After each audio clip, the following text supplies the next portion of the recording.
الحمد لله الذي هدانا لهذا وما كنا لنهتدي لولا أن هدانا الله. أعوذ بالله من الشيطان الرجيم. بسم الله الرحمن الرحيم. ومن يقنت منكن لله ورسوله وتعمل صالحا نؤتيها أجرها مرتين وأعتدنا لها رزقا كريما. رب اشرح لي صدري ويسر لي أمري واحلل عقدة من لساني يفقهوا قولي. رب زدني علما رب زدني علما رب زدني علما. رکوع نمبر 4 سورۃ اس 22ویں پارے میں سب سے پہلے سورہ احزاب کے آخری 4 رکوع ہیں، پھر سورہ سبا مکمل شامل ہے، اور سورہ فاطر اور سورہ یاسین کا پہلا رکوع شامل ہے 22ویں پارے کے اندر. رکوع نمبر 4 نبی اکرم صلی اللہ علیہ وسلم کی دنیا سے بیزاری. اس رکوع میں ازواج مطہرات رضی اللہ عنہم اجمعین اور ان کے توسط سے امت کی تمام خواتین کے اہم ہدایات ہیں. فرمایا کہ غزوہ بنو قریظہ کے نتیجے میں مسلمانوں کو بہت بڑی مقدار میں مال و دولت ملا اور مدینے کے ہر گھر میں خوشحالی آ گئی تھی.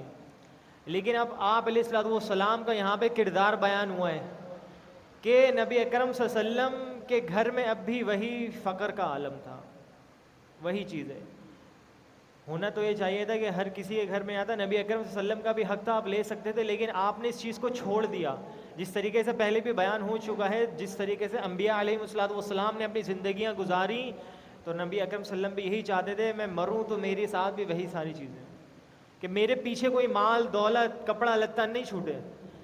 فرمایا کہ ابھی چونکہ حجاب کا حکم نازل نہیں ہوا تھا، تو لہٰذا منافقین نے آپ صلی اللہ علیہ وسلم کے گھر پر آتے اور ازواج مطہرات کے سامنے ہمدرد بن کر فقر کی صورتحال پر افسوس کرتے.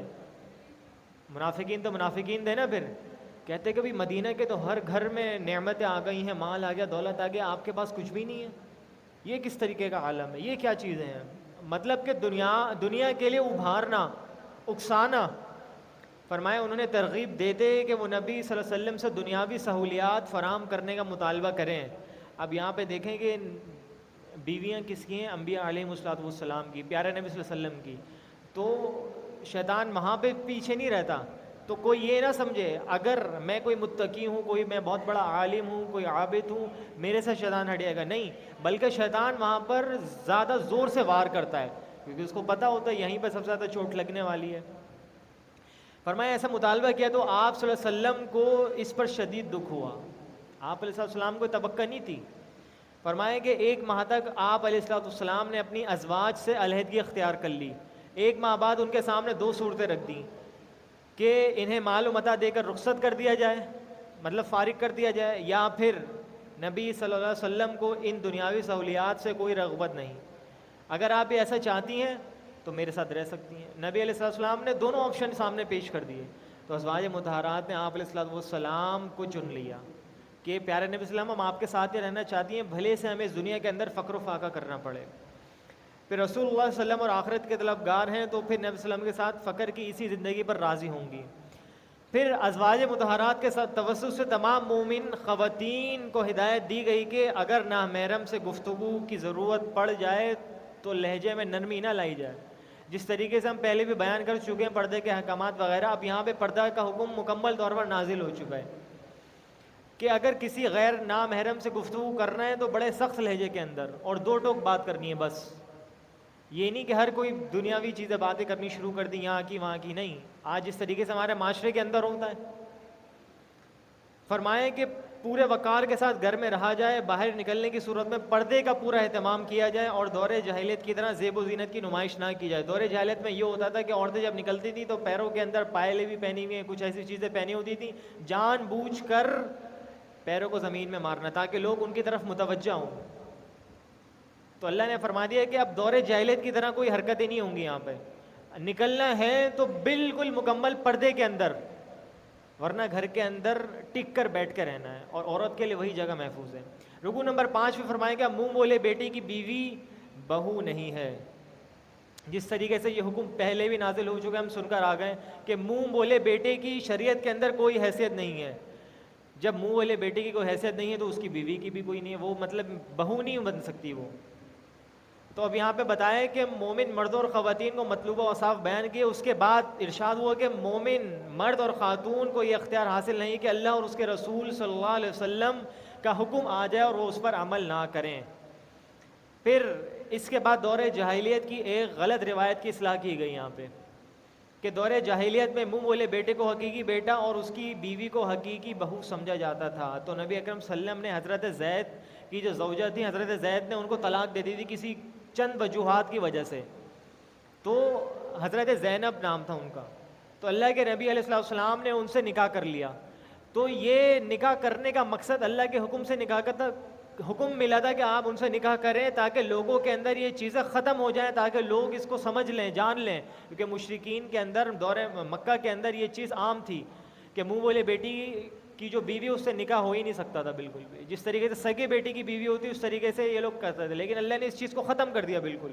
اور آپ علیہ السلام کا نکاح یہ حجت ہے امت کے اوپر کہ منہ بولے بیٹوں کی اور بیٹیوں کی کوئی حیثیت نہیں ہے، یہ ہم کل تفصیل سے بات کر چکے ہیں۔ رکوع نمبر 6 پہ فرمایا کہ اللہ کا خوب ذکر کرو، اس میں اہل ایمان کو تلقین کی گئی کہ وہ اللہ کا کثرت سے ذکر کریں اور صبح و شام اس کی تسبیح بیان کرتے ہیں۔ فرمایا کہ ہر وقت ان پر رحمتوں کا نزول فرماتا رہتا ہے اور اس کے فرشتے بھی مومنوں کے حق میں دعائے رحمت کرتے رہتے ہیں۔ رکوع نمبر 7 پہ فرمایا کہ پردے کا حکم، اس رکوع میں مسلمانوں کو حکم دیا گیا کہ نبی اکرم صلی اللہ علیہ وسلم گھر میں بلا اجازت داخل نہ ہوں۔ اگر آپ علیہ السلام بلائیں، دعوت ہو، کوئی ایسی کام ہو، آپ جائیں، دعوت کھائیں اور چپ چاپ سے نکل جائیں۔ کیوں؟ قرآن نے اس کا تذکرہ کہا ہے کہ آپ علیہ السلام کو تکلیف ہوتی ہے کہ لوگ بیٹھے ہوئے ہوتے ہیں، آپ یہ نہیں چاہتے، ظاہر سی بات ہے، یہ غیرت مند کوئی شخص نہیں چاہے گا، بھلے سے میرے جگری میرا دوست ہو، کوئی بھی ہو، ایک چیز ہوتی ہے نا، غیرت بھی کوئی چیز ہوتی ہے۔ تو آپ علیہ السلام کے بارے میں حکم نازل ہو گیا کہ جب آپ کے صحابہ آئیں تو اگر آپ علیہ السلام بلائیں ان کو، اور یہ تمام مومنین کے لیے بلکہ تمام مسلمانوں کے لیے یہ حکم۔ آج ہم کو اپنے معمولات اور معاملات کو دیکھنا چاہیے کہ ہم اگر کسی کے گھر جاتے ہیں، ہم صبح سے جا کے اگلے دن آنا شروع کرتے ہیں، تو بھائی اب وہ اس بندہ اس کے اندر ہے یا نہیں، وہ رکنا چاہتا ہے نہیں چاہتا، آپ ڈھیڑ بن کے بیٹھے رہتے ہیں۔ تو اس چیز کو بھی قرآن نے منع فرمایا ہے ایسا کرنے سے۔ فرمایا وضاحت کر دی گئی کہ پردے کا حکم صرف نامحرم مردوں سے ہے۔ مزید فرمایا کہ ازواج مطہرات امت کے لیے ماں کا درجہ رکھتی ہیں، لہٰذا آپ صلی اللہ علیہ وسلم کے وصال کے بعد ان سے کسی اور مرد کا بھی نکاح نہیں ہو سکتا، ام المومنین ہے۔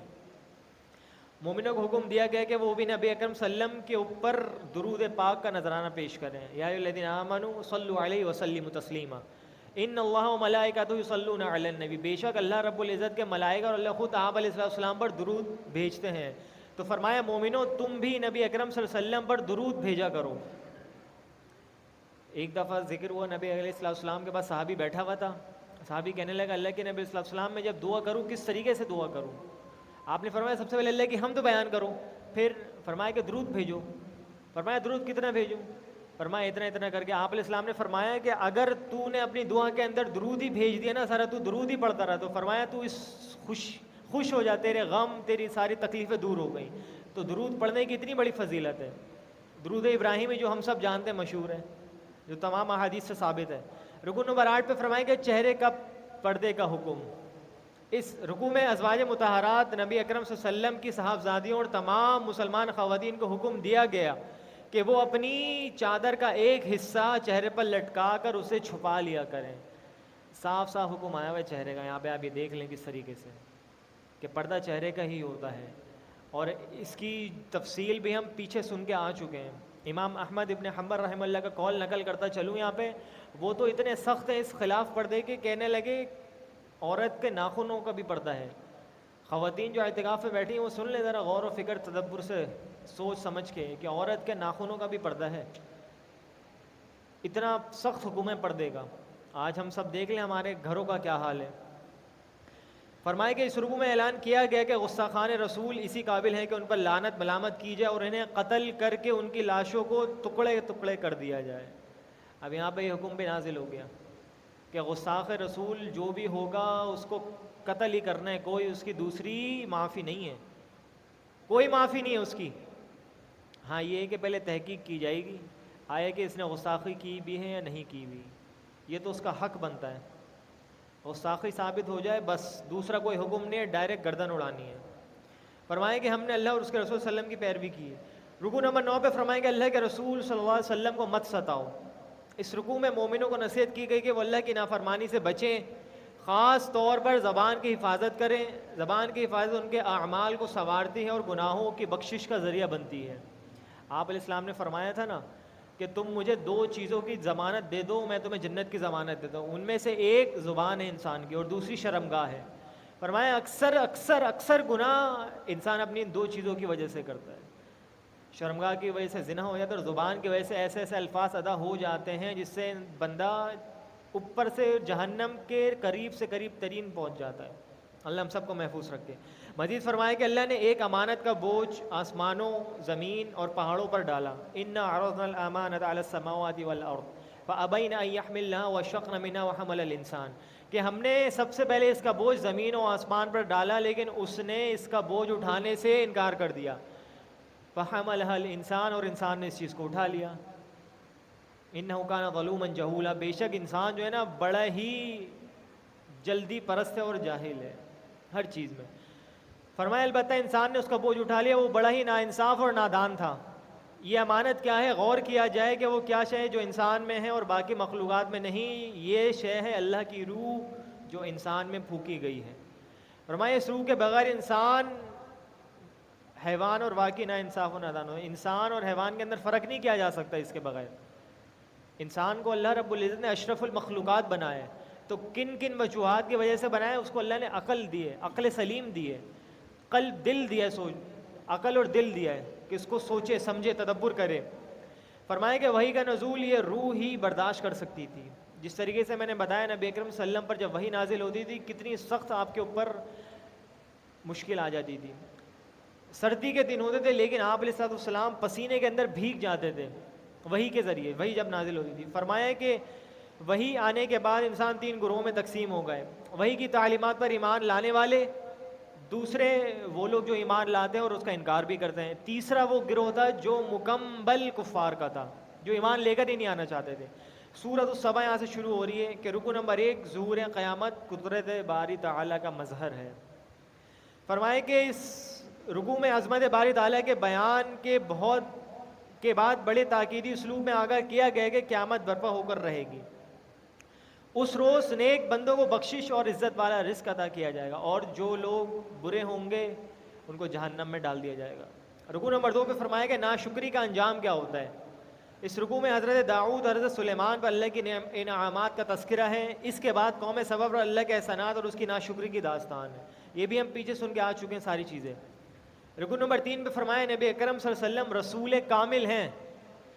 بیان کیا گیا کہ مشرکین مکہ فرشتوں کو اللہ کی بیٹیاں قرار دیتے ہیں، نعوذ باللہ من ذالک، اور ان سے دعائیں کرتے ہیں۔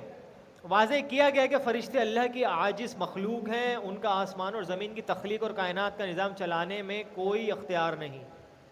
جس طریقے سے عیسائی کہتے ہیں اللہ، حضرت عیسیٰ علیہ السلام کو اللہ کا بیٹا، اسی طریقے سے یہ بھی کہتے ہیں مشرکین مکہ کے فرشتے جو ہیں اللہ کی بیٹیاں، نعوذ باللہ من ذالک۔ مزید فرمایا کہ نبی اکرم صلی اللہ علیہ وسلم تمام انسانوں کی طرف رسول ہیں۔ آپ صلی اللہ علیہ وسلم کی رسالت پورے کرۂ ارض کے لیے ہے اور قیامت تک جاری و ساری رہے گی۔ رکوع نمبر 4 میں فرمایا کہ دنیا دار قائدین کی پیروی کا انجام کیا ہوتا ہے، کہ جو شخص اس دنیا کے قائدین کی پیروی میں لگ جاتا ہے تو اس کا آخری کار ٹھکانہ کیا ہے؟ جہنم ہے، بس اور کچھ نہیں ہے۔ فرمایا کہ قیامت کا ایک منظر دکھایا گیا کہ روز قیامت دنیا اور مذہبی اور سیاسی قائدین کے پیروکار ان سے کہیں گے کہ اگر تم نہ ہوتے تو ہم سیدھی راہ پر چلتے۔ یہ تو عام سی بات ہے نا بالکل۔ اگر مثال دے رہا ہوں، کوئی یہ ہوتا ہے نصیحت کرنے والا شخص، وہ اس کو نصیحت کرتا رہتا لیکن اگر وہ پھر بھی اسی گھاٹی میں جا کے گر جائے تو کیا کہتا ہے؟ میں نے تمہیں بولا تھا نا ایسا نہ کرنا۔ تو کل قیامت کا دن بھی ہوگا، جو مشرکین ہیں، جو شرک کرنے والے ہیں، اللہ کے ساتھ کسی کو شریک کرتے ہیں، وہ ان کو بھی یہی کہیں گے، اور وہ لوگ کھلم کھلا انکار کر دیں گے ان کی بات کا۔ ہم نے تو نہیں کہا تھا آپ کو کہ آپ ہمیں اللہ کو چھوڑ کے معبود بناؤ۔ جس طریقے سے عیسیٰ علیہ السلام کے بارے میں آتا ہے، اللہ رب العزت پوچھیں گے ان سے اور ان کی والدہ سے، انت قلت، کیا عیسیٰ تم نے کہا تھا ان لوگوں کو؟ حدیث کہیں گے اللہ رب العزت میں کیسے کہہ سکتا ہوں اور میری والدہ کیسے کہہ سکتی ہیں؟ تو وہاں پہ ان کا انکار ہو جائے گا۔ فرمائیں کہ ہمیں تم پر کوئی اختیار حاصل نہ تھا، تم خود جرائم کی لذت کے مزے جاری رکھنا چاہتے تھے اور اسی کے لیے جواز کی تلاش میں تھے. کیونکہ یہاں پہ جو فساد کی جڑ ہے نا وہ کون ہے؟ انسان کا اپنا نفس ہے. اس چیز کو یاد رکھیں. جو 21-22 پارے الحمدللہ ہم نے پڑھتے ہوئے آ رہے ہیں ابھی، اس لیے اس کو بار بار میں آپ کو بتاتا رہتا ہوں تاکہ ہم کو یہ ریوائز ہوتا رہے، ریکال ہوتی رہے ساری چیزیں کہ جڑ کیا ہے، پوری کی پوری چیز کیا ہے؟ انسان کا اپنا نفس. بس اس چیز کو یاد رکھیں. شیطان بھی ہے، 100 میں سے 30% ہوگا، 40% ہوگا، 60% انسان کا اپنا نفس ہوتا ہے جو اس کو خود گناہ کی طرف ابھارتا ہے. شیطان تو بس ایک چنگاری جلاتا ہے، آگ تو خود انسان لگانے والا ہے اپنے اندر. اللہ ہم سب کے نفسوں کو سیدھا کر دے. رکن نمبر 5 فرمایا کہ اللہ کی قربت مال و اولاد سے نہیں نیکیوں سے ملتی ہے. اللہ کی قربت چاہیے تو نیکیوں میں تیزی لانی پڑے گی. فرمایا کہ اللہ کی قربت مال و اولاد سے نہیں نیکیوں سے ملتی ہے. دولت کی فراوانی اور کثرت اولاد کو اللہ کے راضی ہونے کی علامت مت سمجھی جائے. ایک صحابی تھے، نبی اکرم صلی اللہ علیہ وسلم کے آخری وقتوں کا واقعہ ہے. ربیعہ بن کعب یا کعب بن ربیعہ رضی اللہ عنہ نبی اکرم صلی اللہ علیہ وسلم کی خدمت کرتے تھے کثرت سے. آپ علیہ السلام رات میں اٹھتے تہجد کے لیے، آپ کے لیے پانی رکھتے وضو کے لیے، آپ کے لیے بستر تیار کرتے. تو ایک دفعہ نبی اکرم صلی اللہ علیہ وسلم آپ سے خوش ہو کر ربیعہ سے کہتے ہیں کہ سل یا ربیعہ آج مانگو جو مانگنا ہے. تو بہت ہی گولڈن چانس تھا کیونکہ نبی اکرم صلی اللہ علیہ وسلم کی دعا جو تھی مقبول ترین دعاؤں تھی کہ آپ دعا کرتے اور فوراً قبول ہوتی. کہتے ہیں اسألک مرافقتک بالجنہ، پیارے نبی صلی اللہ علیہ وسلم میں آپ سے آپ کی رفاقت مانگتا ہوں. کہاں پر؟ جنت کے اندر. فرمایا اچھا میری رفاقت چاہیے، بکثرت السجود، سجدے کثرت سے کرا کرو. کیا پتہ چلا؟ نفل نمازیں کثرت سے پڑھا کرو. نفل نمازیں پڑھو گے سب سے بڑا فائدہ کیا ہوگا؟ اللہ کی قربت حاصل ہو جائے گی. اور اگر اللہ کی قربت حاصل ہو گئی سمجھ لو میری قربت حاصل ہو گئی. تو کیونکہ اللہ کو راضی کر لیا، نبی اکرم صلی اللہ علیہ وسلم خود بخود راضی ہیں. لوگ یہ کہتے ہیں اللہ کو چھوڑ کے پیارے نبی صلی اللہ علیہ وسلم کو راضی کر لو. بھائی جو ذات ہے، جس ذات نے اس نبی کو مبعوث کرا ہے ہمارے درمیان، اس کو راضی کرنا مقصود ہے. فرمایا اللہ کے نبی صلی اللہ علیہ وسلم کے ذریعے سے قل ان کنتم تحبون اللہ فاتبعونی، اے پیارے نبی صلی اللہ علیہ وسلم آپ ان کو کہیے مومنین کو، مسلمانوں کو، اگر تم چاہتے ہو کہ میری رضا تمہیں مل جائے، میری محبت مل جائے تو فاتبعونی، میری اتباع کرنی شروع کر دو. پیارے نبی صلی اللہ علیہ وسلم کی اتباع کرنے کا مقصد کیا ہے؟ اللہ رب العزت کی اطاعت کرنا، یہی مقصد ہے. اللہ ہم سب کو اطاعت نصیب فرمائے. فرمائے کہ جو لوگ مال کو بھلائی کے فروغ کے لیے لگاتے ہیں ان قریب اس کا گناہ ان کو کئی گنا بڑھ کے ملے گا. ایک تو نیکی ہے، ایک نیکی کرے گا انسان 10 گنا ملتا ہے. اور جو اللہ کی راہ میں مال خرچ کرنے والے ہیں تو اس کا تو بے حساب اجر عظیم انشاءاللہ کل قیامت کے دن. رکو نمبر 6 پہ فرمایا کہ سمجھانے کا دل سوز اسلوب کیا ہے. فرمایا اس رکوع میں مشرکین مکہ کو بڑی دل سوزی کے ساتھ دعوت دی گئی کہ وہ غور کرے کہ نبی اکرم صلی اللہ علیہ وسلم ہرگز مجنون نہیں ہیں، وہ تمہیں دردناک عذاب سے بچانا چاہتے ہیں. ان کی دعوت بے غرض ہے. آپ علیہ السلام کو کیا غرض تھا مشرکین سے؟ آپ علیہ السلام کو مکہ والوں سے کیا چاہیے تھا؟ کچھ بھی نہیں. آپ تو ماشاءاللہ الحمدللہ آپ کا خاندان ہی ایسا اعلیٰ تھا، قریش کا خاندان، آپ کو کسی چیز کی ضرورت ہی نہیں تھی. لیکن کیا جب آپ کو مبعوث کر اللہ نے، آپ ہر پورے مکہ والوں کے لیے یہ چاہتے تھے سب لوگ ایمان لے کر آ جائیں.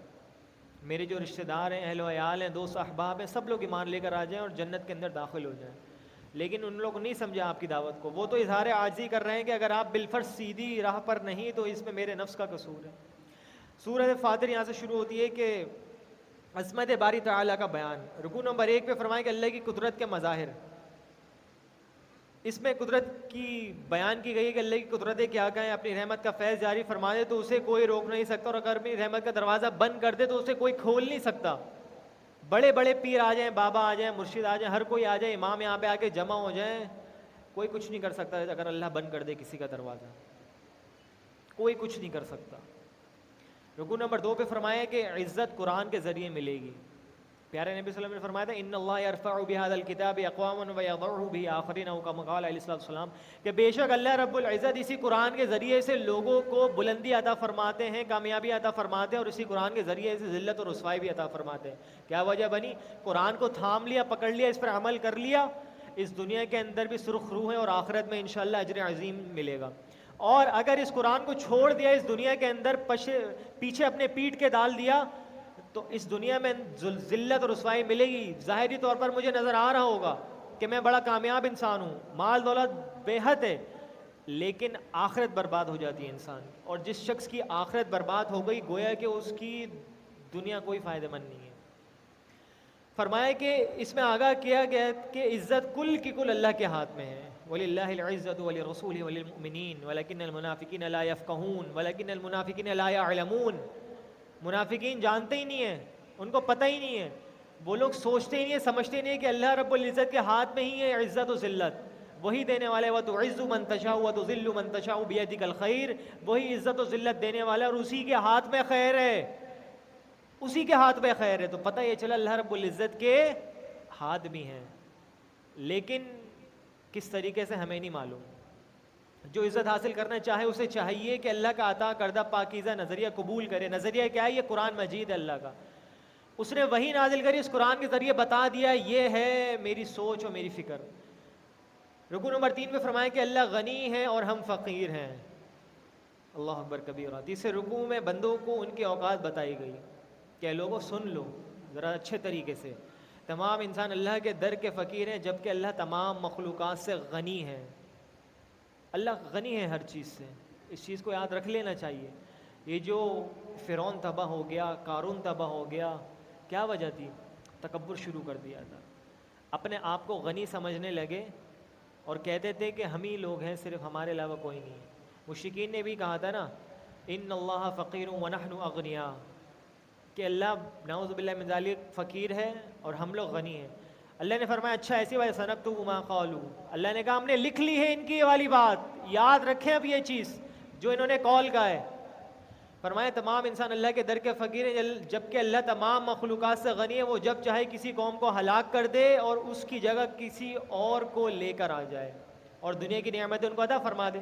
رکوع نمبر 4 میں فرمایا کہ اللہ کی قدرت کا حسین کرشمہ کائنات کی رنگا رنگی ہے.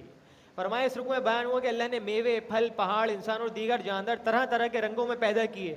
فرمایا کائنات کو کیا خوب رونق بخشی. علم حقیقت رکھنے والے تو اللہ کی قدرتوں کے احساس سے لرزتے ہیں، سوچتے ہیں، سمجھتے ہیں، تدبر کرتے ہیں. ربنا ما خلقت هذا باطلا سبحانک، کہ اللہ رب العزت تو نے یہ جو دنیا ایسی بیکار نہیں بنا دی ہے، تو پاک ہے اپنی ذات میں. فرمایا پھر پیروی کی نیت سے تلاوت قرآن کرنے والے، نماز کے ذریعے اللہ سے لو لگانے والے اور ظاہر اور پوشیدہ اللہ کی راہ میں خرچ کرنے والے ایسی تجارت کر رہے ہیں جس میں نقصان ہے ہی نہیں. نماز بھی قائم کرتے ہیں، زکوٰۃ بھی دیتے ہیں اور اللہ کی راہ میں سرن اور علانیتاً دونوں طریقے سے خرچ کرتے ہیں.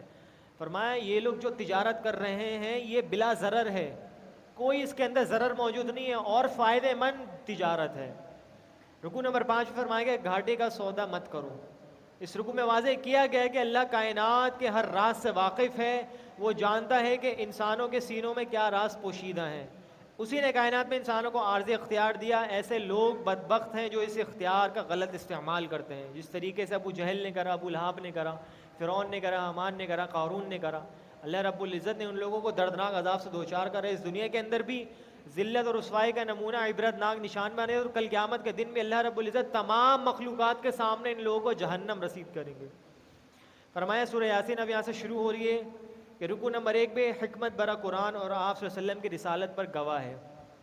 اعلان کیا گیا کہ حکمت بھرا قرآن پیش کرنا نبی اکرم صلی اللہ علیہ وسلم کی رسالت کا واضح ثبوت ہے. اس قرآن کے اندر حکمتیں موجود ہیں، کبھی ہم سمجھیں، سوچیں، تدبر کریں تو پتہ چلے. اور یہ آپ علیہ السلام کی رسالت کی واضح گواہی دیتا ہے قرآن کہ آپ علیہ السلام سچے رسول تھے. اللہ نے آپ صلی اللہ علیہ وسلم کو ایک غافل قوم کی طرف خبردار کرنے کے لیے بھیجا، البتہ ان سے اکثر ایمان نہیں لائے.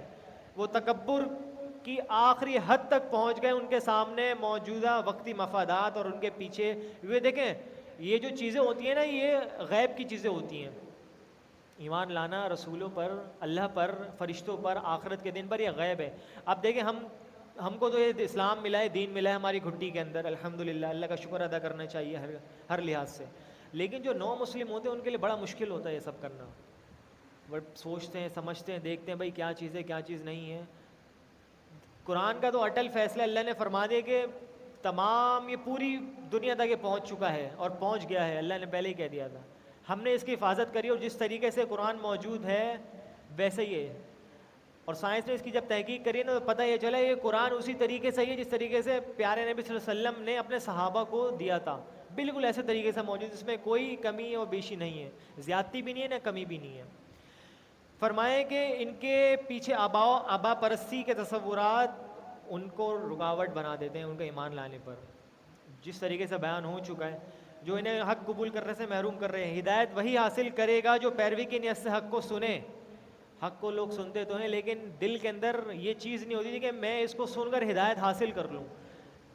قرآن کے بارے میں بالکل ایسا ہی ہے، ہم میں سے بہت سے لوگ ہیں قرآن سنتے تو ہیں لیکن یہ سوچ و فکر نہیں ہوتی کہ اس قرآن کو میں سنوں گا تو اس سے اللہ رب العزت مجھے ہدایت نصیب فرمائیں گے، سمجھ عطا فرمائیں گے۔ اگر آپ یہ سوچ سمجھ کے قرآن کو سنیں تو انشاءاللہ اللہ رب العزت کیوں نہیں ہدایت دیں گے آپ کو، صحابہ کرام کو بھی دے دیتے۔ ہاں بس فرق اب ہمارے اس میں یہ آیا کہ ہمیں عربی آتی نہیں ہے، تو میں تو آپ سب سے یہ کہوں گا کہ عربی کو سیکھیں انشاءاللہ، کوئی مشکل زبان نہیں ہے۔ اب تو الحمدللہ اتنی آسانی ہو چکی ہے کہ ہر چیز سوشلائز ہو چکی ہے۔ آپ یوٹیوب پہ جائیں سرچ کریں ہر کسی چیز آپ کو ملے گی، اور باقاعدہ الحمدللہ اب تو ایسے سینٹرز، ایسے انسٹیٹیوٹ، ایسے جامعات بھی ہو چکے ہیں جہاں پہ عربی باقاعدہ سکھائی جاتی ہے۔ ابھی جو الحمدللہ ہمارے ایک ادارہ ہے جامعہ ابی بکر ہے، وہاں پہ الحمدللہ پوری کی پوری پڑھائی عربی میں ہوتی ہے الحمدللہ، شروع سے لے کے ابھی تک، اور انشاءاللہ ہوتی رہے گی تا قیامت۔ تو وہاں پہ جائیں، وہاں پہ سیکھیں، دوسروں کو بھی سکھائیں، بچوں کو بھی لے کے جائیں۔ اللہ تعالیٰ سے دعا کریں اللہ سمجھنے کی توفیق عطا فرمائے۔ وما علینا الا البلاغ۔